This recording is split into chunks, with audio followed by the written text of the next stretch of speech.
All right, we're back for another episode of Fried Punk. That's right, episode 11 today. We're going to be talking about As Good As It Gets. We'll be talking about the Bravery, and we're going to be talking about SpongeBob game from the past. SpongeBob?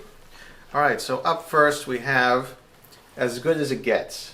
Normally, I'm not a fan of romantic comedy movies at all, but I like the weird ones, the unique ones, the non-standard ones.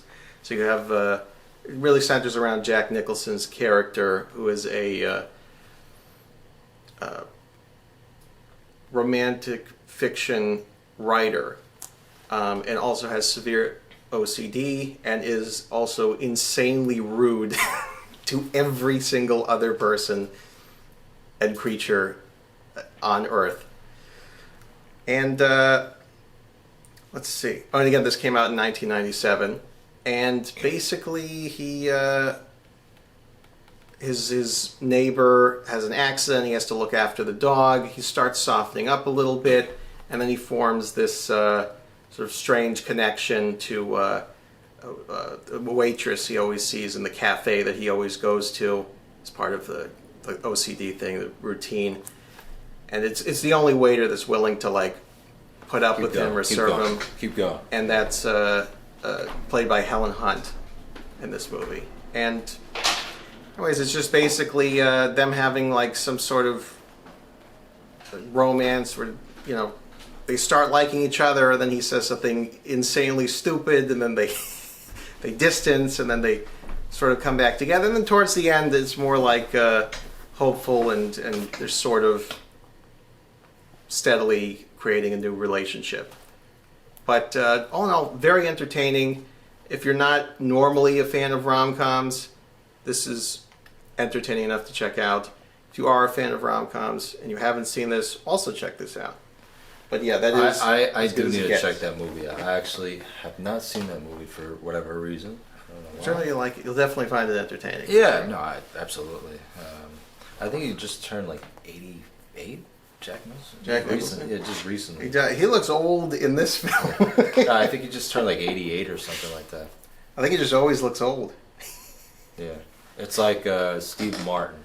He's been 78 for like 40 years. Yeah, or like or Patrick Stewart. Yeah. Wow. Yeah. Yeah, I just had to change my hat and glasses because, you know, when we do these episodes, to be honest, we film 2 or 3 at a time because it just kind of saves time for, I guess, both of us. And I want to differentiate the look so we know which episode is which. Just putting it out there. But yeah. The next thing we got is... we got a song by the Bravery. Bravery, An Honest Mistake.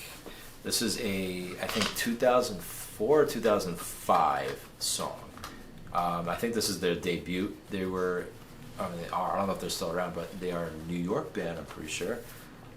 They were part of that, the Killers, the Strokes kind of wave. And the music video is really cool. I remember catching it on MTV and Fuse at the time. And I had like this cool dance groove, like the drum. And the singer's vocals is very like low baritone style. But he makes it look cool. And I remember like, you know, like, oh, this band looks pretty cool. It sounds pretty sick too. But I really like the video because it has a lot going on with this ball hitting all these different things in the video. It's filmed all in black and white. They have a giant Rube Goldberg thing happening in the entire background. Yeah, which is cool. And it's just a groovy, fun song. The whole album is great. Actually, I should say when it came out. I actually have it on my phone. So I don't want to get something incorrect. I was just playing it earlier this week, and I thought, you know, why don't we just discuss it on the show? Yeah, just the Bravery debut. Yeah, it came out March 14th of 2005. Island Records. 11 songs, and An Honest Mistake is the opener, which makes sense. I think it's a great opener. Yeah, great song. Highly recommend checking out the album, which has other hits like Fearless, which is a great one. Unconditional, I believe, was in a Tony Hawk game. That's also would have been a great opener too for the album.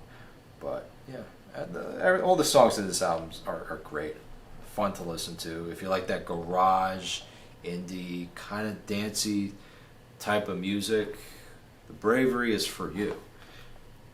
And yeah, that's all I have to say about that. I haven't heard the other songs, but this one specifically just reminded me of a sort of like new wave 80s song. Found that a little interesting. Yeah, especially they for when it definitely came have, out. Yeah, they definitely have those influences for sure. Yeah. All right, and that is An Honest Mistake by the Bravery. And next, we're going to talk about some Who SpongeBob lives a SquarePants. pineapple under the sea? This game, it came out for Nintendo GameCube in 2003. And they actually did a remastered version of this that you could download off Steam for the computer in 2020, I believe. But anyways, I played this as a kid. This is a lot of fun. You travel to a bunch of different areas that were featured in the SpongeBob TV series, like Rock Bottom or the other Jellyfish Fields. I'm trying to think of the other ones. There's the Flying Dutchman that has a level. The surfing, skateboarding. Oh yeah, SpongeBob going down some mountain. That was always.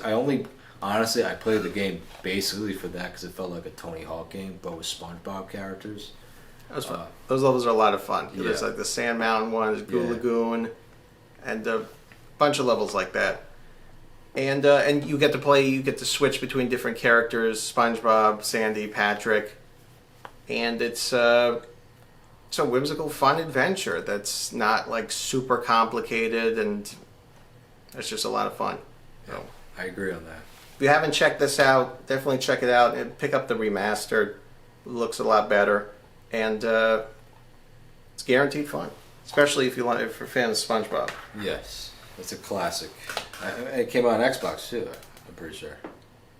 I wasn't sure, but yeah, you said it came out on Xbox. Yeah. And yeah, fun game. I remember playing it. I haven't played it in at least 22 years, at least. I remember my brother had that game on one of those systems, and I remember enjoying it very much. Oh yeah. Yeah. I played the remastered one like about a year ago. I 100% completed it, and so it's it's a lot. It's fun and it's definitely possible. Yeah. And that's about it. Thank you for tuning in today, and we will see you guys at the next episode. Yes. Thank you guys all for watching. Take care.